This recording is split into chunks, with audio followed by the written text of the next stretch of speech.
The day my mother grabbed my sleeve and forbade me to marry her is the day I should have listened. She didn't say it like a villain in a movie or like someone jealous of love. She stood in my narrow kitchen where the late afternoon light made the tea kettle look silver, and she looked at me like someone trying to keep me from stepping off a curb into traffic. "I'm not letting you marry him," she said. I remember the way her fingers tightened around my sleeve, more solid than the promises we'd been making to each other for the past 2 years. I remember thinking then that she was being stubborn, old-fashioned, maybe even a little dramatic. I was 32. I had a steady job teaching math at the high school down the road, and Victoria, she was magnetic in that quiet way people mistake for confidence, had a plan. She had clients, she had a portfolio, and she spoke about our future in a tone that made calculations feel like declarations. Property, children, the kind of fiscal neatness I liked. I was practically in love with the neatness as much as with her. My mother, who had raised me on thrift stores and hard thriftier than thrift lessons, didn't give me a long speech. She had reasons, she said, but most of those reasons were shorthand. An intuition, a half-remembered incident from a neighbor's life, a warning shaped by years of watching friends and family make the same mistake. "Just don't," she said again, softer. I shrugged it off. Love has a way of reprogramming your basic risk assessment. You begin to think that red flags are fabric patterns, not warnings. Victoria's hands fit in mine. Our weekends became a rotation of bookstores and quiet dinners. She spoke about investments with a fluency I admired, and she loved to take charge of bills. "I like numbers," she would say, so I let her. Delegation makes life efficient. Trust is, for many, a kind of efficiency too. For a long time, nothing about her life seemed suspicious. She took work calls in a clipped voice, yes, but she also brewed coffee in the morning and left post-it notes with small drawings on my laptop, a fox if she was feeling whimsical, a stick figure holding a heart when she wanted to remind me to be less paranoid about deadlines. These were the kinds of anchor points I used to decide that her late nights were probably deadlines, not disappearances. Then the small things started to add up in a way numbers do when you pay careful attention. She began to answer my questions with a delay that felt practiced, like she was choosing words from a menu. "We're meeting a client" became a full stop. Phone calls were taken in the car, the voice suddenly lower, a laugh that didn't touch the eyes. I told myself 1,000 reasonable things. Maybe she was stressed. Maybe the client list was demanding. Maybe my mother was wrong. I wish I could say I picked up on the pattern the way a mathematician spots an outlier. There was a clean line in front of me and I stepped back. I didn't. I loved the idea of trust. I loved Victoria. The erosion happened over months. A missed anniversary because work spilled over. A transferred joint account balance that suddenly looked smaller because of an investment. Little shifts in language. "We" became "I" in emails. She began signing checks in a way that reduced my name to a secondary mention in documents she handled. I could have checked. A simple review of our accounts would have shown me a trail, if I had the curiosity to ask. Instead, I told myself stories. That her handling finances was good for us, that it saved me time for the things I did well. I taught algebra equations full of certainties all day. At home, I let uncertainty rule. The thing about betrayal is how polite it often is at first. It wears a suit. It tips the waitress well. It takes you to places with white tablecloths. The night it found me was a Tuesday. We were celebrating nothing important, just the end of a long term and the promise of a vacation. Victoria had chosen a steakhouse downtown I wouldn't have picked, a place with dim amber lighting and napkins thick enough to be mistaken for linen. I remember the menu like a map. Tuna tartare on one side, dry-aged ribeye on the other. The waiter recommended a bottle, and for the first time in a long while, I let fancy choices be made for me. There were candles that made shadows look sympathetic. She smiled across the table at me in a way that said, "Everything's under control." Sophie was our waitress. She slid into our orbit with the kind of warmth that suggested she liked people more than most strangers do. She was young, but not beaming with naive energy, more like someone who learned to read a room and pick her moments.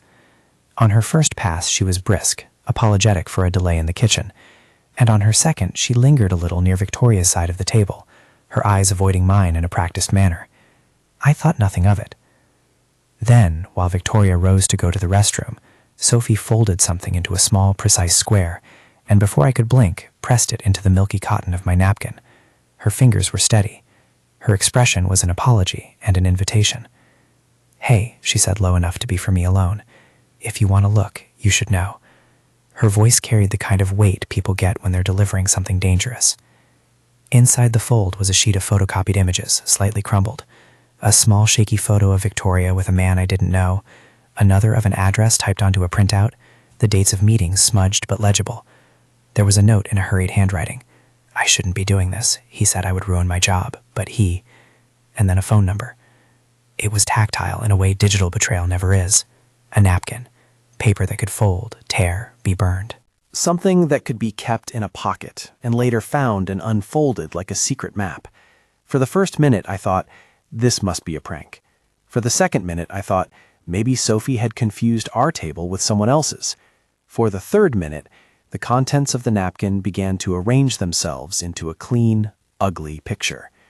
2 photos, 3 dates, a name I didn't know, Richard Artwell, a line that suggested a large transfer, an amount written in numerals that when I did the math at the table, because old habits die, I realized represented months of our mortgage payments. There were also small notations, LLC, closing, 1 more transfer. Some of it was shorthand. Some of it was enough. I tried to play it cool. People who love the drama of conspiracy know how to fake composure. People who are naive still know how to keep their voice steady. I asked Sophie the tentative questions you ask when you don't want to believe the answer. "Are you sure? How do you know this?" She swallowed and gave me a story that would later anchor so much else. My dad, Bobby Brennan, lost everything in his divorce. I watched it. I help with the accounts at my place, and sometimes I see things. She used the present tense like it was a living room, not a history lesson. "I shouldn't have given this to you," she said. "It could cost me my job. But I couldn't let someone walk into it blind." Sophie had the tremor you get when you do something that feels like the right thing, but which also feels mostly like walking across a frozen lake. She folded her hands to hide it. There was a certain domestic shame in her voice. Bobby's story hung in it, the slur of someone who had learned loss intimately. I remember the cold spike behind my sternum, and the way the overhead light seemed suddenly too sharp. Victoria returned and smiled, and I watched that smile through the lens of suspicion for the first time in our relationship. Her smile didn't wobble. She scooped my wine glass gently and joked about the lighting. For the first time, there was an impenetrable distance between us. She must have seen something, but she gave me none of it. We didn't leave right away. We stayed to finish, because on some level I was unwilling to let the moment break the shape of the evening. We walked to the car in silence. The night smelled of rain and exhaust, in the kind of city air that makes you feel like everything will remain in place if you just don't look too closely. At home, I unfolded the papers like rituals. There were emails, or at least copies of emails, a single line that read something I would later quote in court papers with a disgust that surprised me. "He's too stupid to understand what we do." Those words were a slap, because they were literal. They were the kind of directness people use when they measure someone as an inconvenience, rather than as a partner. Victoria's name was attached to professional correspondences. Our joint accounts were referred to by names I didn't recognize. Shell LLCs, business names where my name appeared only as an afterthought. There were spreadsheet printouts with a color-coded timeline where transfers had been marked.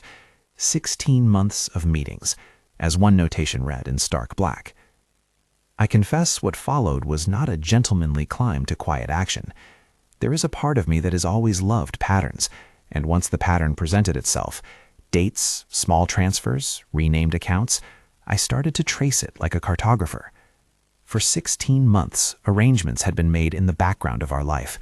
Small sums moved to accounts with names that meant nothing to me. One line item after another, they stitched a quilt I hadn't known we were making. They built a cushion of money that, according to the documents, belonged to properties being funneled into projects where my name was nominal at best. One document that pierced me was an LLC agreement. In the middle of legal phrasing, my name sat as a line, but in a clause that suggested I would be included only in a way that limited liability. My access would be conditional. It read like a parenthesis that had been included to protect someone else's more flexible use of the assets. There were signatures, and on a signature line that should have been ours jointly, I found what looked like an initial that matched mine in the font, but not my handwriting. Something had been executed with my name as a prop. Another blow was a small, almost dismissive email from someone named Jeremy Klenn, Victoria's lawyer in other matters, as I would later learn, requesting to finalize terms. In the thread, there was a line that suggested an exit strategy, a plan that would, if executed, leave me with what the arrangement called maintenance assistance, while the bulk of liquidity moved elsewhere. The language was clinical, the purpose precise. I sat at my kitchen table and did what I had been trained to do, to reduce a messy situation to numbers. I made a timeline. I laid the papers out, caught the sunlight slanting across them, and plotted transfers by date. It fit too neatly. The math was not melodrama, it was arithmetic, and like any good problem in algebra, it did not care about how you felt about the variables. The sums suggested a concerted plan, not the accidental result of an errant business decision. There were more calls that night than I expected to make. My hands was steady, but my voice was not. I called Sophie first. She answered, relief like static between her words. She told me she had noticed a meeting at the steakhouse between Victoria and Richard. Photos printed from a phone camera showed two people leaning close in conversation, receipts for dinners, a name on a calendar. Sophie had been tasked with watching the bookings. She had seen a pattern: VIP reservations, off-hours meetings under different names. She'd followed routine because, as she said again and again, her father had taught her to notice when something was wrong. She also said that Bobby had once been burned in a divorce. There was hurt in the way she said it. Bobby had lost the family home because of a rushed signing on a document in a moment of confusion, and Sophie had grown up seeing the ripple of that loss: eviction notices, small dinners in houses with fewer rooms, the long echo of dignity eroded by paperwork. Sophie told me she couldn't bear to think another man might be it, that she saw the signs and couldn't help herself. She gave me a lead, a contact at a boutique forensic accounting firm, the name of an investigator who specialized in asset tracing in domestic disputes. The man's name was Michael Torres. I wrote it down like a talisman. In the middle of the night, I emailed him rudely and wildly, attaching what I had: the napkin copies, the photos, a shaky spreadsheet I'd made in a state that was part fury, part cry for order. Michael responded within hours. He was measured in a way I needed then. No promises, no righteous language, just an outline. He could do what they do: clone drives, parse emails, sift transaction histories, and map ownership trails through shell companies and accounts. He explained in a single sentence that felt like a door opening that a forensic audit is a methodical search for truth in numbers, tame and frank. He asked for the originals, and he scheduled a meeting 2 days out. In the meantime, I had to do something that felt both stupid and necessary. I walked into Cassandra Martinez's office. She was a divorce lawyer who came recommended by someone who had once been a colleague of my mother's and who had a reputation for being both practical and unsentimental. Her office smelled of old books and peppermint. She did not wear compassion like a badge. She practiced it like a skill. When I told her the napkin story, she folded her hands and said simply, "We don't let stories be stories. We turn them into filings." Cassandra asked me questions that sounded surgical, not accusatory. When did you first notice transfers? Do you have joint account statements? Do you and Victoria have a prenuptial agreement? We did not. I had not insisted.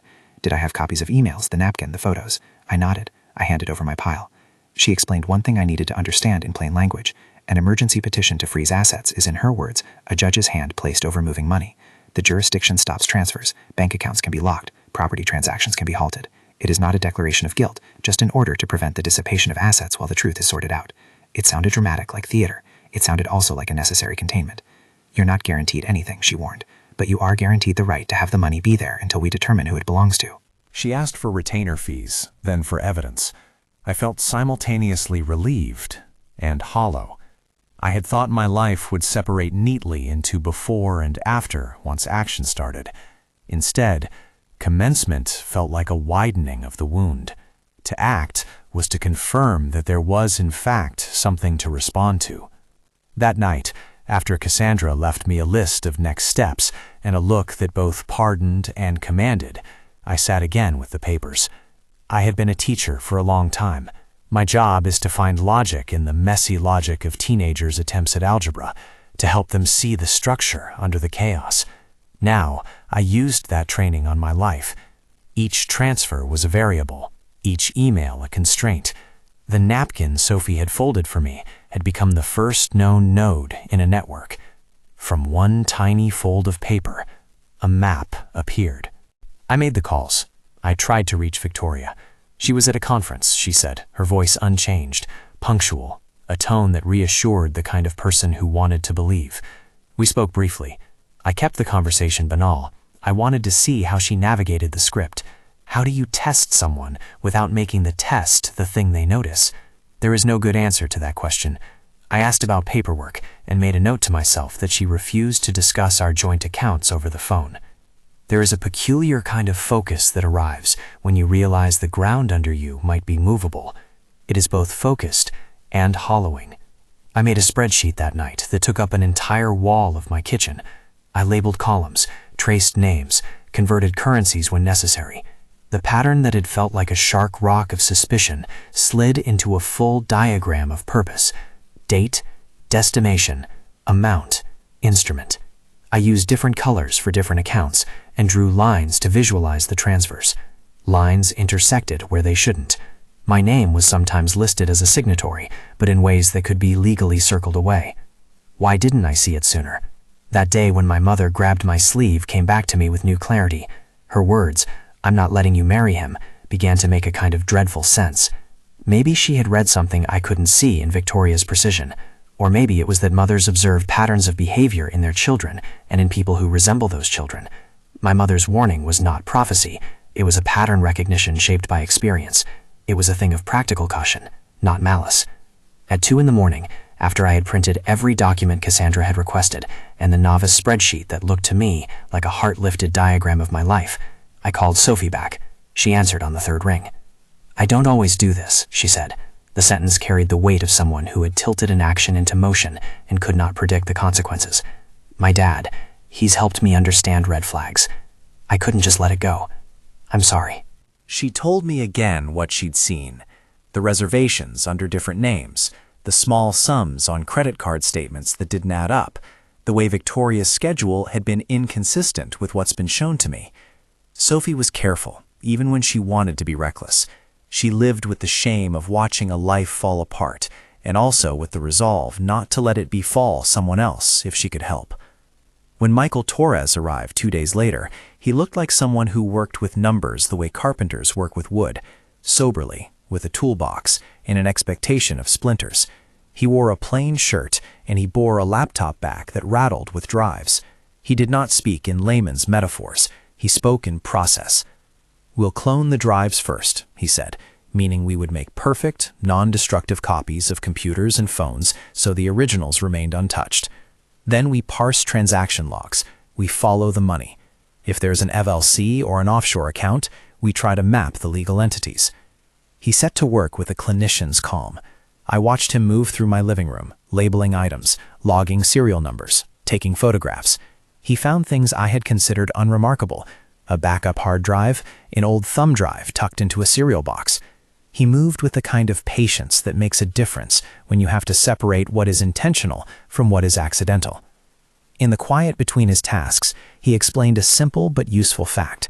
Offshore accounts are sometimes used, legitimately or not, to shield assets. He didn't romanticize them. He described them like rooms you could open if you had the right key. They can be opaque, he said, but not invisible. Not to a methodical search. Michael's early report was measured. There were transactions flagged for further examination, accounts that had movement correlating with the dates on Sophie's napkin, and another name, Richard Artwell, that appeared in multiple threats. There were also red flags about documentation, signatures that didn't match, accounts where money was transferred in patterns consistent with purposeful dissipation. Nothing was a smoking gun yet.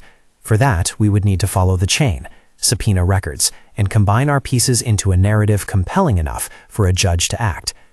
Cassandra laid out the legal mechanics with a map-like clarity. An emergency freeze requires certain standards of evidence, probable cause that money might be dissipated. It is not a permanent solution. It is a stopgap. It is also, importantly, a move that signals to third parties, banks, investors, that something is happening and that they should not proceed recklessly. It will wake them up, she said. It'll make them act. There were logistical conversations about costs and contingency. There were human conversations about what I wanted. I wanted clarity, yes. I wanted restoration, yes. I did not want retribution, masquerading as justice. Cassandra's face made a ledger of those intentions, and she nodded. When the papers had been gathered and the retainer agreed, when the initial forensic notes had been cataloged, and the timelines sat like a cold sculpture on my kitchen table, I felt a heat that was not anger and not entirely relief. It was the heat of decision. To decide to move legally was to declare publicly that the system needed to examine what had been done in private. I remember stepping outside into the night after signing the retainer. The city smelled of rain starting again, and the streetlight across the road hit the sidewalk in a pool of orange. My phone buzzed with a message from Victoria, just a string of emojis, casual, a test. I typed nothing. I didn't call her. There is power in silence. There is also a kind of madness you can avoid by letting events unfold with witnesses. That night I sat and read the napkin again. I read Sophie's hands and the way she had folded the paper, careful, discreet. I thought about Bobby, her father, who had once been on the wrong end of a signature. I thought of my mother and the day she had gripped my sleeve. Only then did I feel the weight of her refusal is something that had been trying to keep me whole, not a theft in the agency. We had assembled the beginning of our team. Sophie, who had folded a napkin and risked her job. Michael, who could trace a wire like a surgeon tracing a vein. Cassandra, who could make a judge listen. And me, armed with the kind of obsessive pattern seeking that had helped teenagers find X in an equation. This was not a story of dramatic heroics. It was a story of disciplined, slow work. And yet, as the first filings were prepared, I felt the old fear that the law was less like justice and more like a long, patient engine that requires fuel and time. Freezing assets could stop a transfer, but it couldn't necessarily unmake the months that had passed. Evidence could be persuasive, but not conclusive. Richard Ardwell might surrender his interest in a deal. He might also lawyer up. There were variables I could not control. Cassandra looked at me across her desk and said quietly, "We can file for an emergency restraining order to keep the funds in place while we dig. But understand, the first motion is the start of a fight. It sets the chessboard." I listened. I felt the familiar student in me come to attention. This was a problem to be solved. The tools were legal motions, forensic audits, subpoenas, and leverage. The stakes were more than money. They were dignity and the truth that a life is built upon. We agreed to begin. As I left the office that evening, the city moved around me with casual indifference. People argued in doorways, neon logos blinked, and an old man walked his dog as if the world had not shifted fundamentally for me hours earlier. I walked home through streets that had been ordinary to me and cataloged in my mind the things I would later need. Bank statements, emails, proof of patterns, witness statements.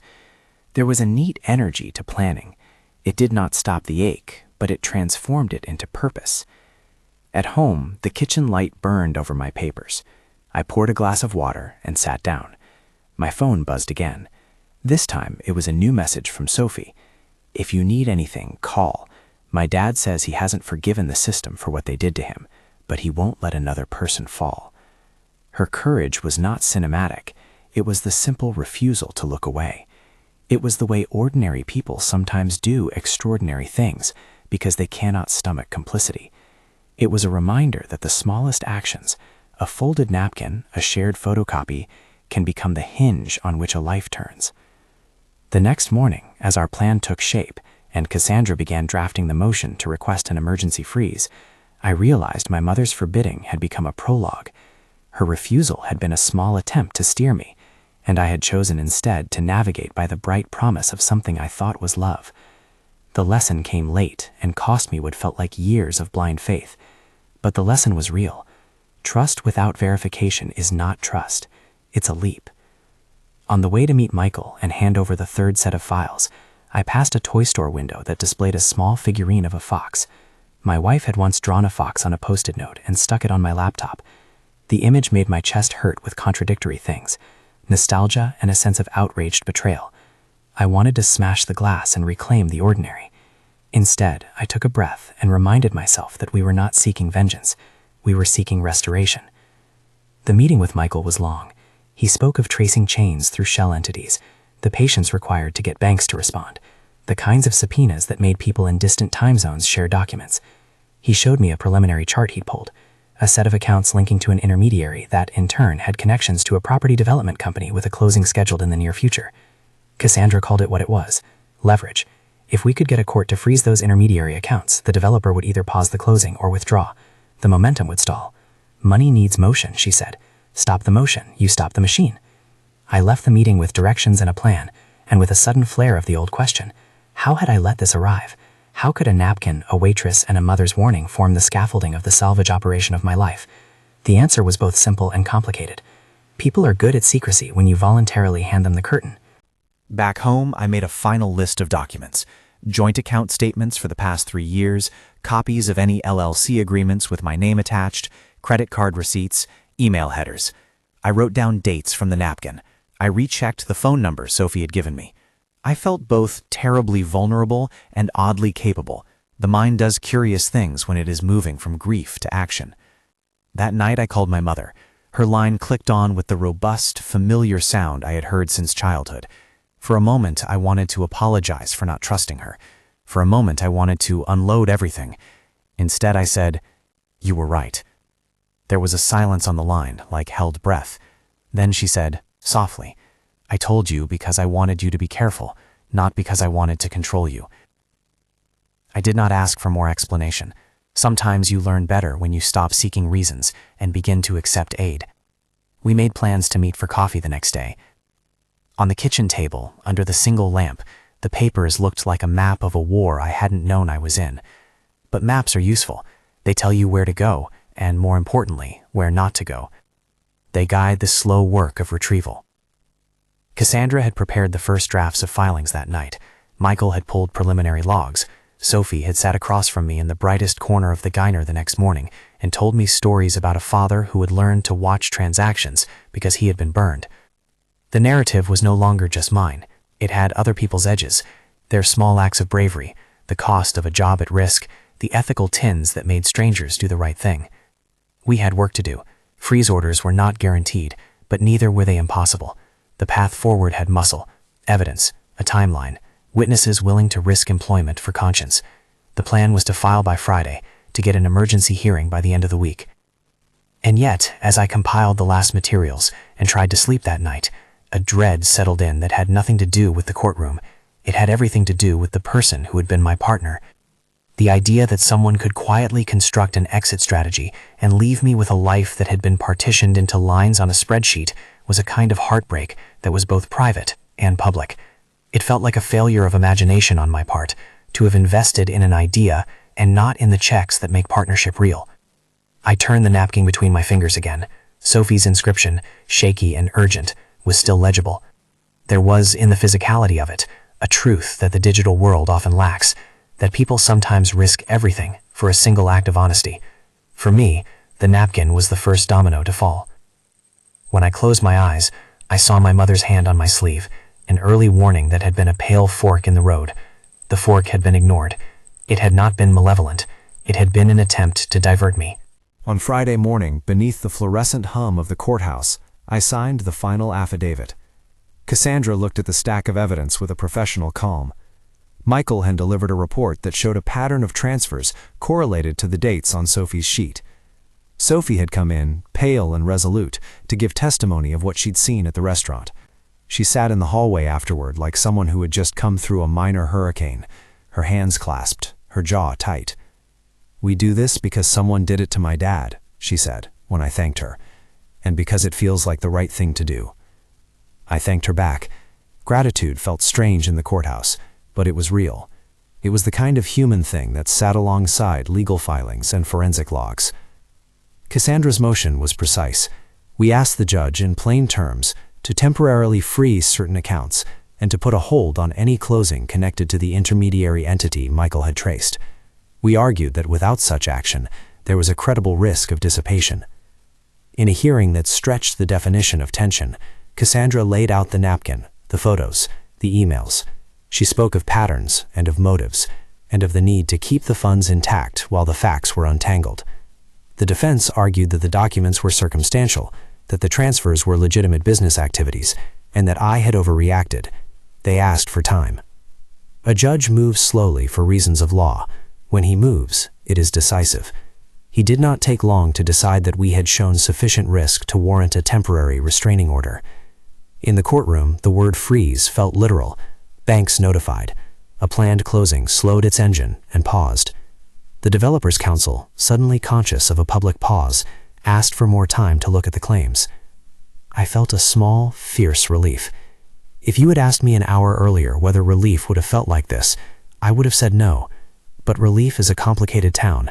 It contains both victory and the uneasy knowledge that the main battle may still lie ahead.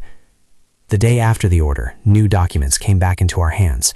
Bank statements that had been slower to release, an email trail that included the phrase "I clutch now" like an index of intent.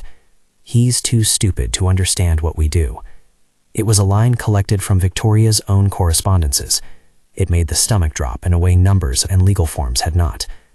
We were past a threshold now. The freeze had signaled that the machine would have to slow, if not stop. But the fight was not over. Courts can be reversed, documents can be forged, and people can find ways to obscure the trail. The important thing was that a stop had hit the engine. That evening, when I walked out of the courthouse and felt the crisp air like a hand on my face, I thought about my mother again. Her refusal had been a small, blunt thing, a hand on my sleeve that had felt like a small, sharp insistence against a tide I was already riding. It had been a restraint, not a prophecy. It had been someone trying to keep me from making a mistake she had seen people make before, and for a long time I resented it. Later I would be grateful. The freeze order bought us air. For a couple of weeks the world felt like the inside of a bell jar, muffled, under glass. Emails slowed, closings stalled, and the developer's office suddenly began to answer the phone with the kind of formality that smells like fear. Banks that had been cordial the month before turned into machines of caution, requesting forms, proof, signatures, more forms. It was tedious, and it was effective. Michael's work began to populate the map we'd sketched in a fury on my kitchen wall. He sent over a digital dossier that made the whole thing look less like a conspiracy and more like bureaucracy. Chains of account numbers, small wire transfers, intermediary companies with innocuous names, property developer corporate sheets. There were also anomalies, a pattern of transfers timed to payroll cycles, repeated use of a particular offshore routing bank, signatures that had been created with fonts rather than pen strokes. Cassandra used the language of leverage and reality. "We are not trying to destroy anyone," she said. "We are trying to preserve what's ours until the facts are known." She filed motions, served subpoenas, and negotiated timelines. The defense objected to breadth and scope. The defense said we were fishing. The defense said we were presumptuous. They hired lawyers billed in hourly increments that sounded obscene when you first hear them. I kept a list of expenses in a notebook, more for orientation than for vanity, a small record of what it cost to put your life back together. The pressure worked because it did something the napkin couldn't. It involved other institutions. When a judge signs a freeze, banks become participants in the drama. Closings that were supposed to be discreet started requiring certified letters. Investors who had been friendly on the edges began to ask awkward questions. Richard Artwell's team called our counsel with a tone that mixed curiosity and alarm. The guy who'd been seen in casual and photographs now had something at stake that made him precise. There was a moment I won't forget. A conference call mediation scheduled by the opposing side on a Thursday. Victoria's lawyer, Jeremy Klenn, requested time to discuss a potential resolution. I sat in Cassandra's office with my hands folded so my fingers wouldn't fumble a pen. Cassandra set her phone between us like a neutral judge. Jeremy's voice arrived thin and automatic, the kind of professional detachment that lawyers train into their mouths. On the call, pieces were exposed. Evidence we had presented, emails, the napkin photos, Michael's flow of funds diagram, made the narrative clear. There had been a coordinated diversion of funds into entities not under my control, and into deals structured to reduce my visibility and my claim. Richard's counsel hedged, suggested that maybe it was poor bookkeeping, that perhaps some documents had been misfiled, that nothing was intentional. Cassandra read into the microphone the email line we'd all been carrying around like a shard, the one that said in plain language, "He's too stupid to understand what we do." Silence filled the small office like a curtain dropping. It was a simple sentence, but it blew apart whatever polite excuses had been offered. That sentence framed motive. It changed puzzled curiosity into a question of intent. When motive appears, bargaining changes. Two outcomes were possible in that call. One was a negotiated settlement, structured to avoid a public trial. Money returned, clauses about future access, a confidentiality provision. The other was escalation, subpoenas, depositions, and a public unspooling that could damage reputations. For me, the calculus was ugly but clear. I wanted assets back and my dignity intact. I didn't want to move through the kind of grotesque public scrutiny that exposes private life like laundry. Cassandra pushed for the settlement route, but with teeth. Restitution is the core, penalties for concealment, and a clause to compel disclosure of any offshore accounts that had been used in the transfers. What followed felt like an exercise of pressure. Freezing funds is not the same as recovering funds. It simply stops the engine. To convert that stoppage into restitution requires someone willing to negotiate, and often someone who realizes the cost of continued litigation is greater than the cost of settlement. Richard's side faced potential liability, and the developer behind the deals did not want a courthouse spectacle before closing. Investors grow skittish with litigation on the rails. Negotiations are strange, not dramatic the way courtroom scenes in films are dramatic, but more like the careful plucking of threads at the edge of a sweater until the whole thing unravels. Cassandra read offers, their lawyers read counters. We had threats, thinly veiled promises that if we pushed, they'd expose private narratives, they'd question my competence, they'd try to paint me as someone who misinterpreted business conduct. I imagined a press release with the wrong emphasis and a headline that would hurt more than money. Then came the turning point. A document surfaced, notes from a closing call between Richard and a third-party investor that mentioned routing fees and a reallocation strategy connected directly to the intermediary accounts Michael had traced. The phrasing was careful, but it boxed them. Once that document existed in the record, their risk profile shifted. Investors who had once been aloof now wanted distance. Deals that had seemed immovable became negotiable. The settlement arrived as a bundle of legal language and slow sentences. It did not feel like triumph. It felt practical. It said, funds moved back into accessible accounts, certain properties would be reassigned, legal fees would be paid out of a settlement fund, further disclosure requirements would be enforced. There was also a clause about future discovery. That last part would matter, because Michael's tracing had only scratched the surface. Part of the settlement covered exactly what Cassandra had wanted, a search for any offshore holding connected to the same flow of funds network. It wasn't a guarantee. We were not promised miracles. But Michael's persistence, combined with the leverage of the freeze, made banks cooperative enough to trace several intermediaries into an offshore node. Those nodes, when inspected, led to an account that had been used intermittently to house funds intended for a property purchase. It wasn't a cinematic vault of treasure. It was professional accounting done with evasive intent. But it counted. The result added a material sum to the negotiations and became part of the reclaimed assets. All of this happened in a way that left me exhausted rather than exhilarated. Returning assets requires paperwork, authentication, confirmations. It requires signing forms that effectively reassign pieces of your life into something you can touch again. When the first direct deposit hit an account my name could access, I sat at my desk and stared at the numbers like a person seeing color after long monochrome. It was a quiet, complicated relief. There were things the settlement couldn't repair. Years that had passed could not be rewound. Trust, once eroded by premeditation and contempt, required new building materials. But the legal process gave me what I had asked for, access to funds that allowed me to extricate myself from the web Victoria had woven, and the power to decide the terms of my own future. It also placed a public record that would make similar tactics harder for them to execute unchallenged. After the settlement was reached, there was a strange period of decompression. You would imagine anger would consume someone in my position, but anger is a hot, short-lived fuel. I had had a fair share. It had driven my early actions. Once the financial machinery was returned to me, my energy shifted to other things, making practical decisions, repairing the small bits of life that had become bent, changing passwords, setting up separate accounts, creating oversight that wasn't there before. I sat down with an accountant to help structure recovered funds in a way that made reacquisition meaningful and sustainable. I changed the way I delegated finances. I insisted on transparency in monthly statements. I learned how to read a strange kind of financial hygiene that often is taught only by hard experience. Sophie and Bobby became part of the healed chapter. After the courtroom drama had cooled, I sought them out. I wanted to thank Sophie in a way that matched the magnitude of what she'd done. She met me in the back of the same diner where she'd first handed me the napkin. She looked smaller in daylight, as if the courthouse had taken off some of her armor. Bobby came with her, older than the photos I'd been given, with a face like a map of small defeats and survival. We sat with coffee. I told them the truth about what the napkin had set in motion, the freeze, the audit, the settlement. They listened like people who had been in the presence of a rescue. Sophie's jaw would tighten when she thought about what her father had gone through, and Bobby would only say in a low voice, "We just did what we should have been able to do earlier."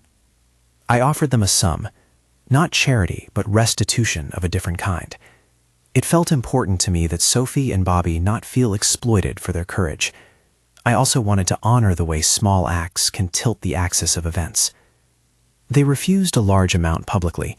They both wanted something practical. Bobby asked for help with a legal consultation he had not been able to afford years back, and Sophie wanted to put a little money away for a class, something that would make future choices steadier for her. We agreed on a discreet support plan. They accepted with a caution that gently suggested they had been burned by offers before. It was a modest payment and a promise to help with future counsel. For me, it was a moral accounting. Someone who positioned themselves to act at cost had earned more than a simple thank you. There was also a brief, awkward meeting with Victoria after the settlement. It happened in a supermarket aisle of all places, an image that feels mundane compared to the drama that had preceded it. I was buying milk. She was buying nothing but time, it seemed. Careful in her steps, avoidance in her eyes. I saw her and walked towards her, because I wanted to be the person who would find closure without spectacle. She looked as if she had worn the years of the last season like a costume that didn't fit. The conversation was short. There was an apology in it, the kind that felt rehearsed and sincere in uneven measures. She said regretful things, sentences that named choices and consequences, but didn't always acknowledge the precise hurts. I told her I forgave her. Forgiveness is a strange verb. It doesn't require absolution or even reconciliation. I forgave because I wanted to stop letting her shape the temperature of my days. Her face that day showed surprise, as if she had expected a different kind of victim. We left as strangers, with a quieter map between us. My mother's face was not absent from that supermarket scene. I thought of her saying in the kitchen months before that she wouldn't let me marry him. I thought about how she'd watched and how she had tried to nudge me away. That refusal had the utility of a lifeline. It had not stopped the eventual betrayal, but it had given me a phrase to return to, the yardstick of precaution that helped me decide to act. Rebuilding, in the weeks that followed, was less dramatic than any court clip. It was small, domestic work, meeting with the bank, consolidating accounts, signing things with the kind of attention you hope will never be necessary again. I returned to the high school classroom with a haggard but resolute face. There is grace in the ordinary. Students who don't know your recent losses, homework assignments that remind you the world insists on small responsibilities. I found comfort in the algebra board, in the predictable satisfaction of numbers balancing out. I also used the experience as a kind of curriculum. Without dramatizing my personal life for students, I incorporated lessons about skeptical thinking and checks and balances. I taught caution as a form of care, not cynicism. I taught my students that transparency in partnerships, personal or financial, wasn't the absence of trust, it was the practice of mutual respect. The classroom became a place where I could anchor myself to purpose. There were future legal loose ends, a clause about further disclosures that required additional cooperation, a follow-up request to look into other linked accounts. Michael kept working, patient as always. The offshore account we had identified had been partially cleared, but not everything was immediately accessible. The settlement included instructions for ongoing disclosure and a mechanism for dealing with any future revelations. That mechanism mattered more than the numbers in many ways. It was an assurance that the path forward would not be closed. Emotionally, the hardest work was internal. I had to forgive not only Victoria, but also myself for not seeing sooner. Forgiveness, in my case, felt like reclaiming the narrative of my life, choosing how to orient toward the world rather than letting betrayal write the directions.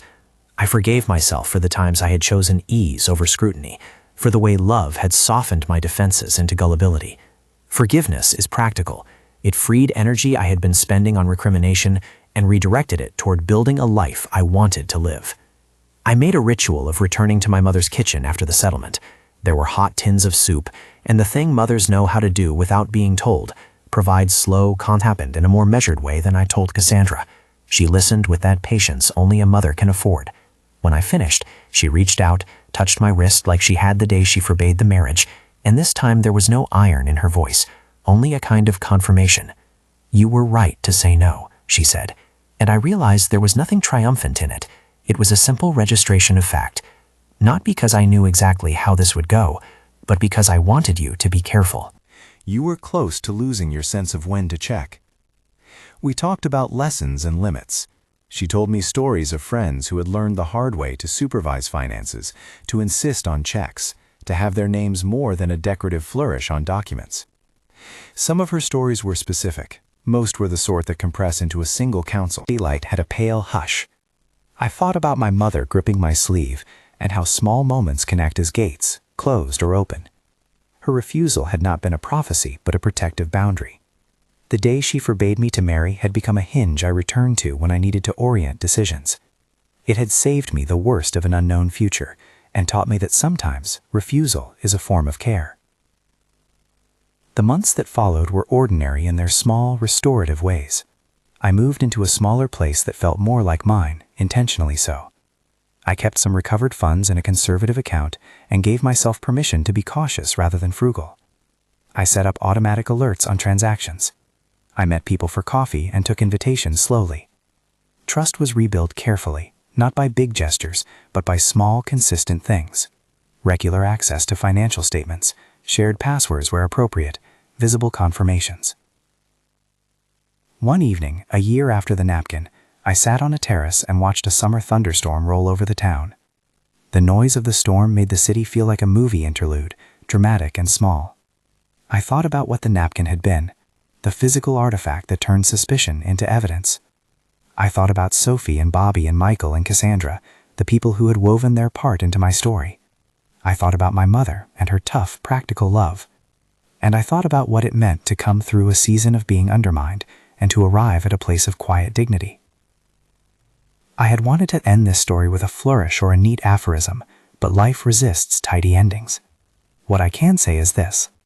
The day my mother forbade me to marry was not a dramatic barricade that saved everything. It was a small, early flag that lived in my memory until I learned to pay attention. When a stranger, a waitress named Sophie, handed me a folded napkin, she was the instrument that turned a private worry into public action. The napkin, the audit, the freeze, the settlement, these were pieces of a legal and human mechanism that, slowly and with the help of others, restored what had been taken and allowed me to choose differently going forward. Who I am now is someone who understands that trust must be paired with verification, that people who act with conscience, often anonymously, keep systems humane, and that justice is at its best when it restores rather than ruins. There is peace in restitution, and a quiet hope that lessons learned on the hard side of life can be taught without bitterness. If this story touched you, share it with someone who needs the reminder that small acts of courage can change the course of a life. And if you have a story of a warning you ignored or heeded, leave a comment. I'd like to hear it.